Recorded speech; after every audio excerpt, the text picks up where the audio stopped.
So, you're tired of looking at all these cosmetics and saying, damn man, I'm never gonna touch those, never gonna clear extreme, never gonna clear insane, my RNG sucks, the people I play with suck, I fucking suck, life shit, shoot me. So, Mr. FiOth is here to tell you that you don't necessarily suck, there's nothing wrong with your DNA, there are just some things that kinda slip your head when you're trying to tackle those difficulty settings, and we're here to find out which ones these are and how to make all that difficult shit possible. Stay pinned!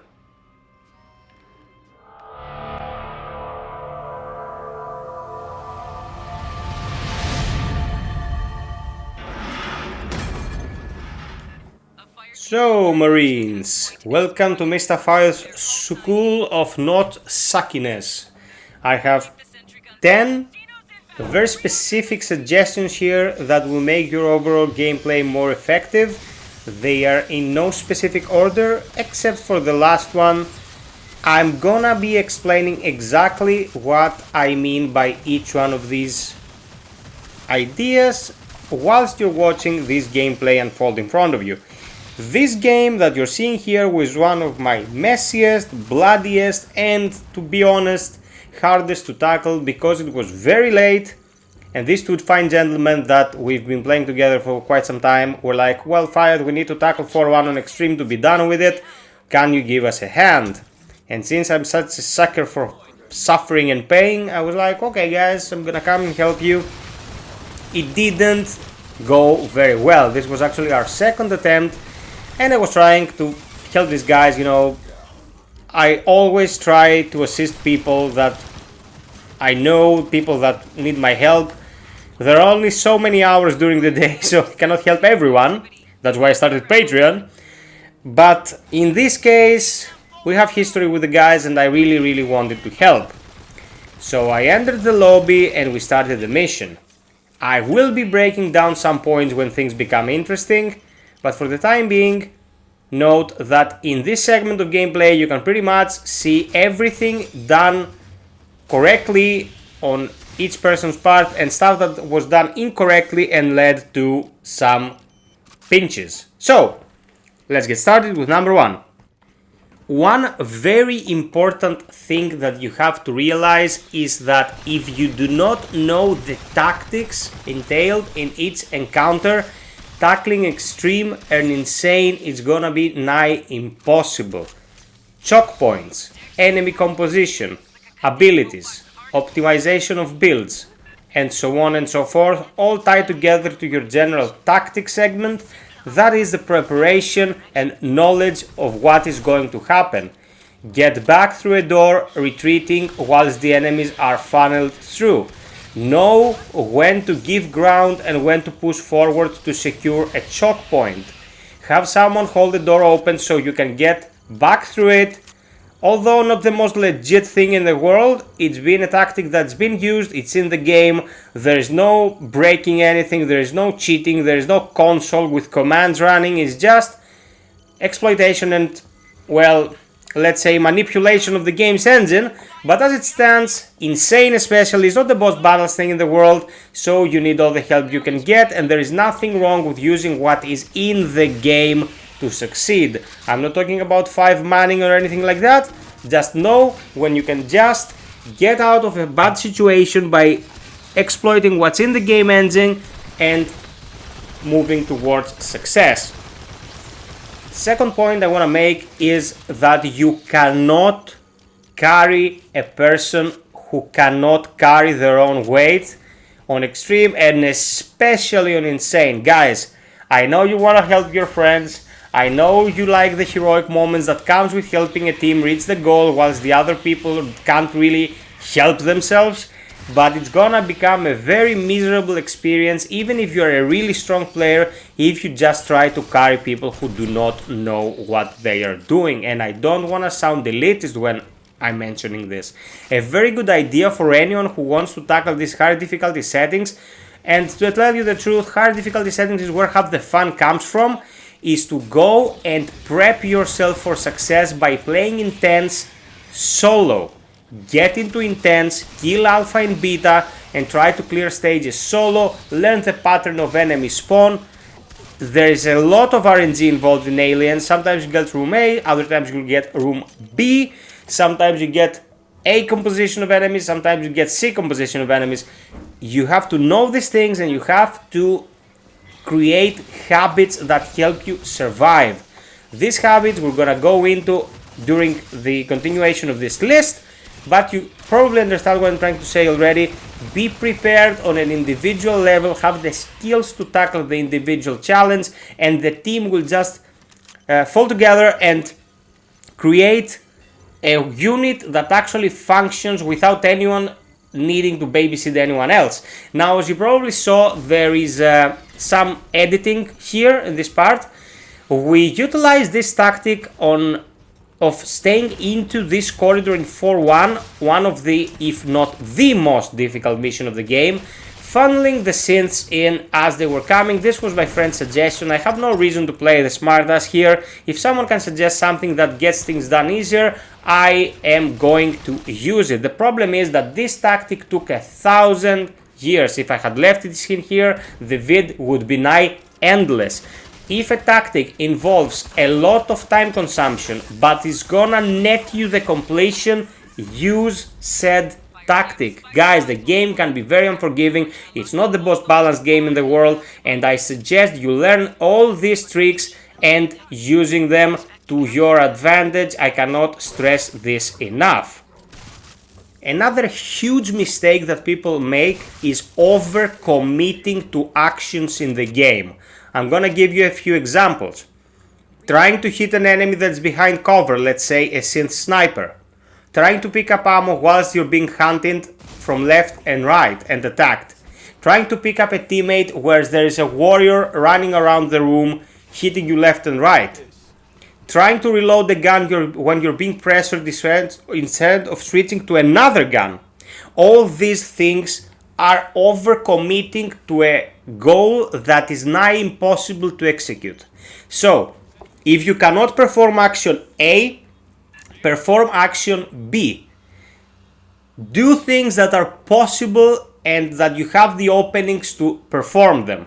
Do not get stuck in a specific goal, in a specific action that you will be unable to complete for 5 or 10 seconds and get destroyed whilst you're trying to do said thing. Be versatile, think on the spot. In this game, more than in most other PvE games, there is a great focus on game sense. Game sense is your moment-to-moment skill application and decision making. You cannot get stuck in a specific idea like, oh, I don't want to hit that guy in front of me, I don't want to do friendly fire damage, and just sitting at the back of the map pleasuring yourself. You have to be on point with everything that's happening. Your game sense has to be on point. So do not overcommit to actions. Know when and what is possible, and you will be a far greater contribution to your team than just the guy who plays overly cautious, doing pretty much nothing. This ties into my fourth point, which is do not allow yourself any downtime. What I mean with this is that you should never ever, for whatever reason, not do something at any given moment whilst playing extreme or insane. Enemies will be flanking you, coming out of the vents, coming out from holes in the ceiling, holes in the wall. They will be charging you from up front whilst others pushing you from where you came from. Every single moment on extreme or insane, something is happening on the enemy's end and something should be happening on your end.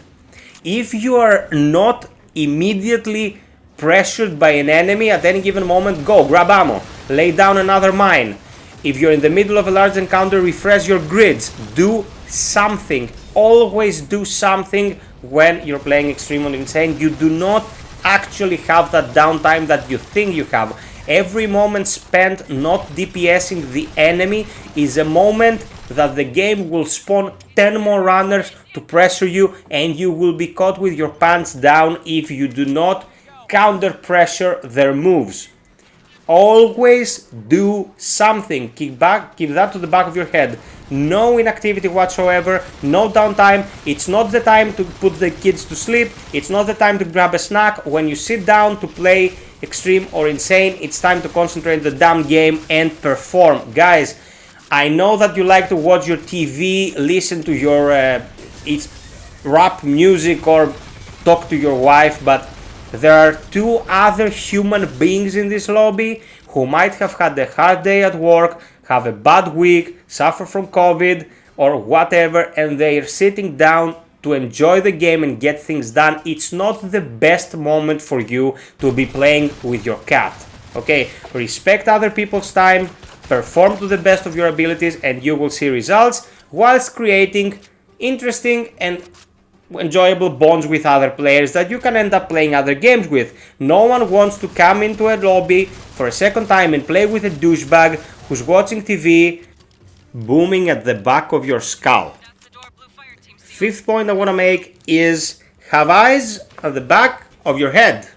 You have a beeper down there on the bottom right. That's not there because it looks cute and reminds us of the movies.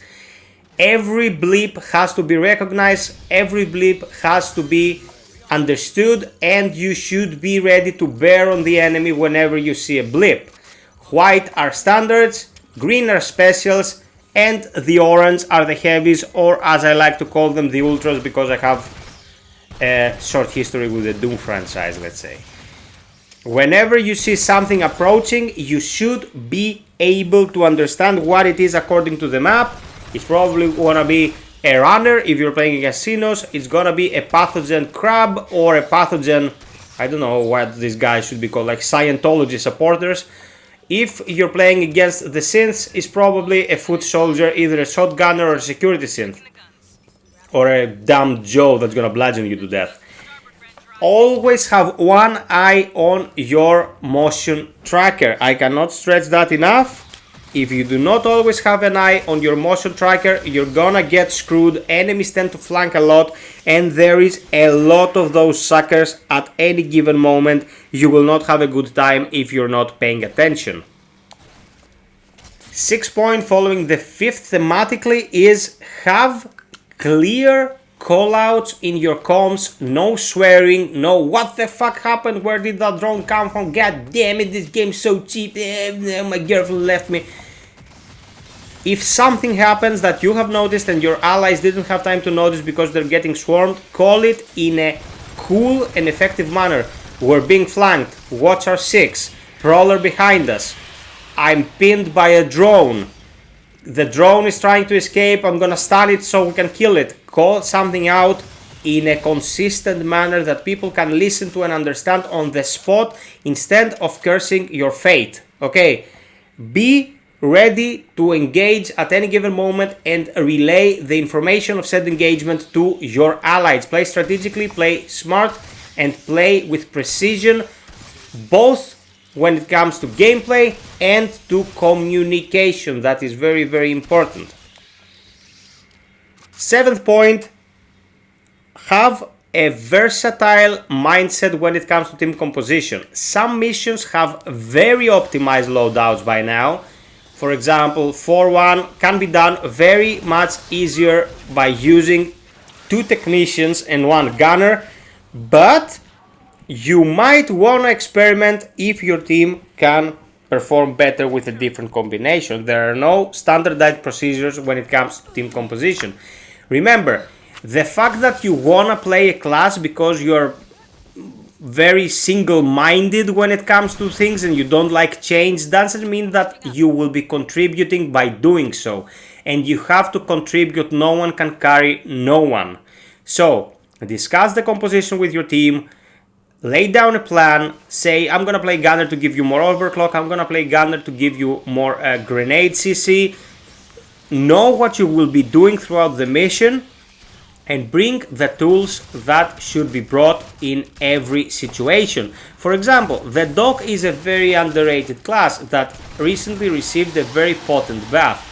I have to tell you, one of the most difficult missions of the game is 1-3, the one where you escort Honecker to the dropship, and the Doc on that mission is gonna be a lifesaver on every single standoff. It's not about healing Honecker because that's a waste of resources. It's about applying the suppression station to have a constant slow on the enemy force. It was ridiculously easy to do on Extreme with a dog, much easier than doing it with any other class in the team comp, and you should always consider every single alternative when it comes to what you should be bringing. Point 8. Consumables and cards.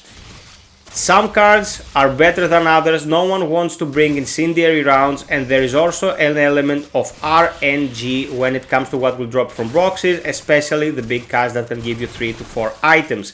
But coming prepared on your end can make the difference between life and death. Cryo grids and flame turrets are very good when fighting Xenos. Electric grids and I don't know how they're called, electric turrets, voltaic turrets, whatever, are very good when you are fighting synths. Okay, always have grids on you. Communicate to your allies who should be bringing some damage assessment drones. They help tremendously. It's a flat 25% damage increase, which is pretty huge. And they should always be applied in a rough spot. And when it comes to cards, think what's gonna benefit you most. If you play carefully against synths, you will not take a lot of damage, so human tanks is not the best choice. Being able to snipe them very efficiently though can make a huge difference, so extraordinary weaponry is a good idea. If you're gonna have huge standoffs, for example in Regicide, the very final phase of the game, having superior firepower, it's gonna melt enemies because your turrets will be stronger. I'm talking about the technician's turrets, that is. Your grenades will be stronger, and so on and so forth. Don't keep a single-minded approach to these things, because more often than not, it's not gonna help you. Keep an open mind and always be on the lookout for new strategies, communicate with other players, share history with them, watch content online, try different builds, and you will have a much better success rate. Point 9. No strafing when fighting enemies who cannot shoot. I cannot stress this enough. I don't know why people crab walk in this game. I know that playing too much Call of Duty 360 no scope, damn son, can build certain habits, but there is a methodical dance, a methodical approach to how the whole situation here should be handled that cannot really be overstated. If the enemy is a bipedal or quadrupedal creature that cannot shoot you, strafing is only gonna get you shot from one source, the guy behind you. Stick to where you're standing. Do not move left and right. If you have to dodge an attack, always consider that if the runner gets you, it's gonna be, let's say, 100 HP. If you get a shotgun blast to the head, it's gonna be 500 HP. Which one do you wanna happen? Okay, stay put. We're not fighting the synths, or we're not fighting enemies that can generally shoot you from afar. There is no reason for you to be moving left and right. Build habits when playing video games, guys. There might be PvE shooters, there might be PvP shooters, there might be fighting games, there might be, I don't know, Cooking Mama, whatever. Build habits that are gonna help you long term. Whenever you do something that's stupid, keep that information on the back of the head and say, well, that was suboptimal, we might have survived, but it wasn't the best way to handle this. I shouldn't do this again, or I should do better, or I should think of a better approach. Do not strafe in this game, period. If you're fighting synths, get behind cover. If you're fighting Xenos and Pathogen, call your location to your teammates, say, I'm gonna hug the left wall, I'm gonna hug the right wall, I'm gonna stay in the middle of the corridor. Watch your corners and do not move to the best possible extent. Keep that advice in mind, and it's gonna save you a lot of suffering. 10. Do not give up. If you're in the middle of a run and you are pretty exhausted, or you don't have any medkits, or you do not have any more revives, it is better to just push through, over concentrate, give it your best possible shot, maybe you're gonna pull through sometimes, and these attempts are gonna make you feel better about your progress, and they're gonna empower you to keep moving forward. It can get very disheartening if you try to do a mission for 10th time and you never succeed, but if you succeed in one attempt that looks really hopeless, this is gonna do wonders for team morale, guys. Guys are gonna play the next one, they're gonna say that, you know what, we were getting fucked in the past, but we pushed through and we managed to do it. It's good for your bonding with the team, it's good for your own self-confidence when trying to tackle said content, and all in all, it's gonna create better memories of the game. You don't always wanna be playing standard on intense, it gets boring and you're gonna grow indifferent to it after a while, but managing these higher challenges, actually making it through the worst scenarios, is the most rewarding feeling you can have. You can see here, we're falling apart at this point. One of our players was playing very conservatively, and you're gonna see that in the stats as well. You cannot play, as I said, the very passive guy who doesn't want to cause friendly fire. You want to know what you're doing and when to do it.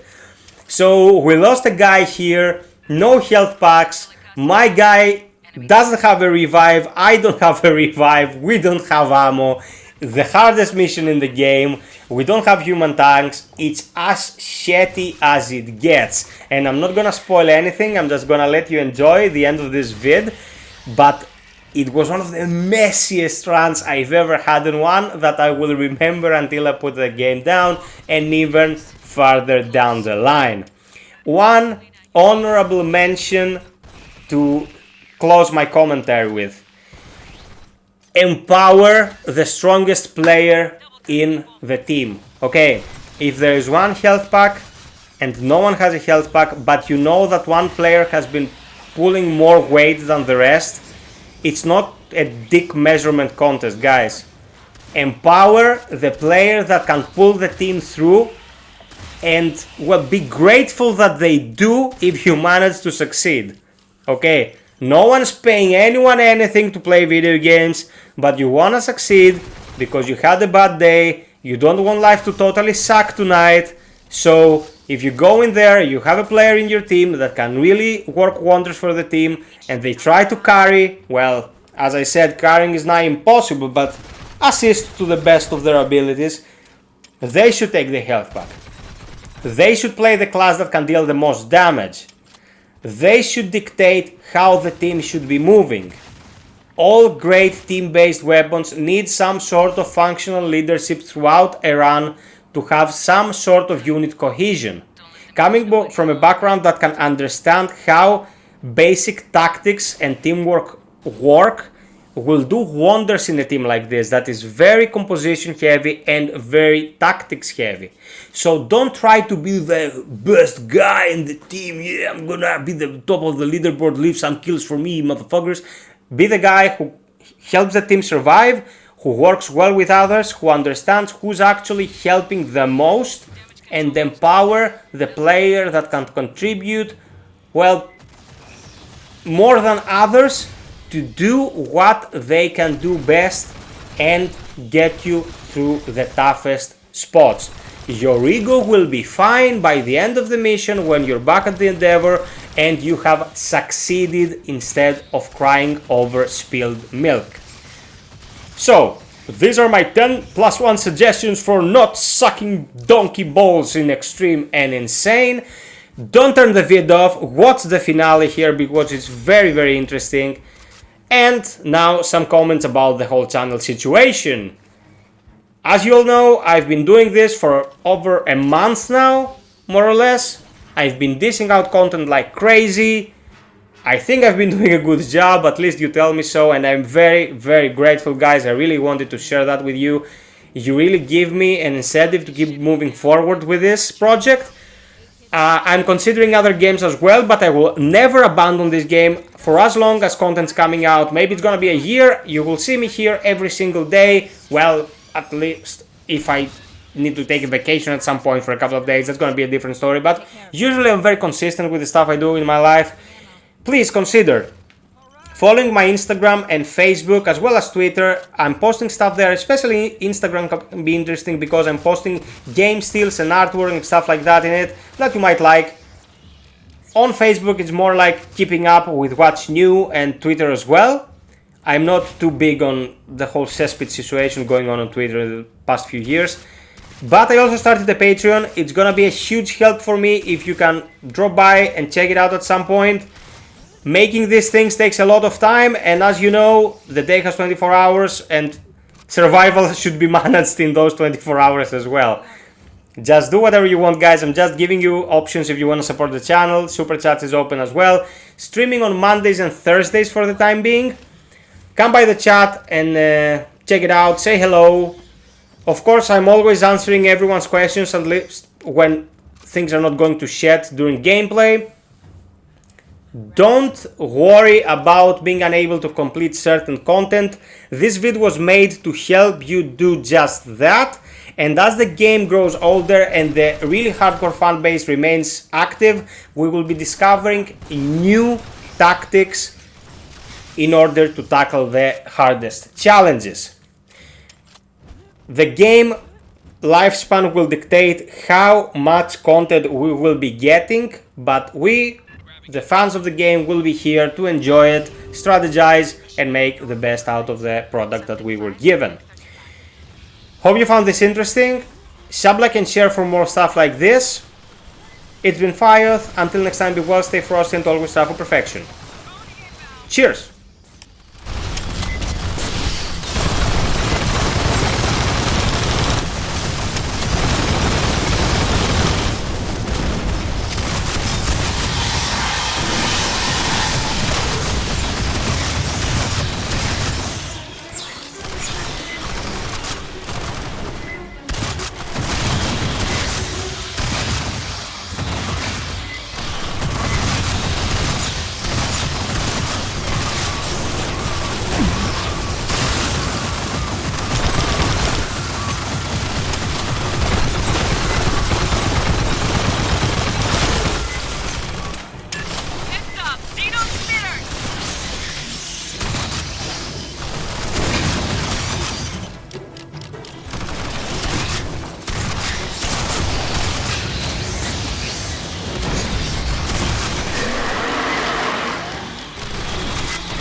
By deck. Expect more xenomorphs to be roused by this.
Sergeant, I see a very large signal.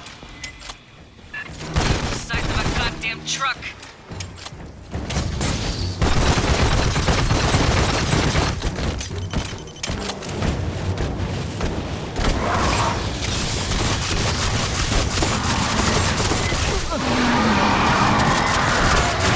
Final lockdowns. Complete. I can't believe you nailed one of those.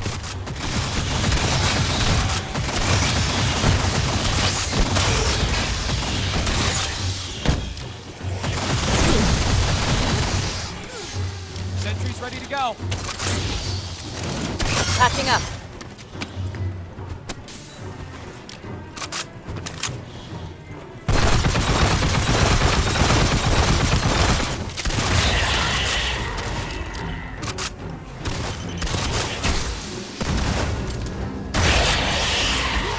Rearming.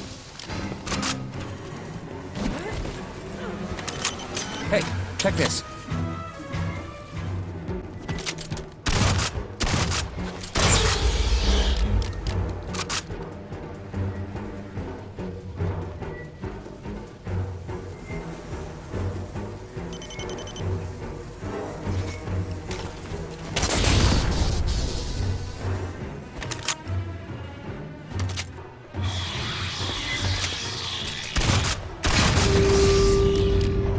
All ducts sealed. Lakasi Tower is isolated. Make sure you got a full kit. Be ready for swarms, eggs, and trucks with teeth.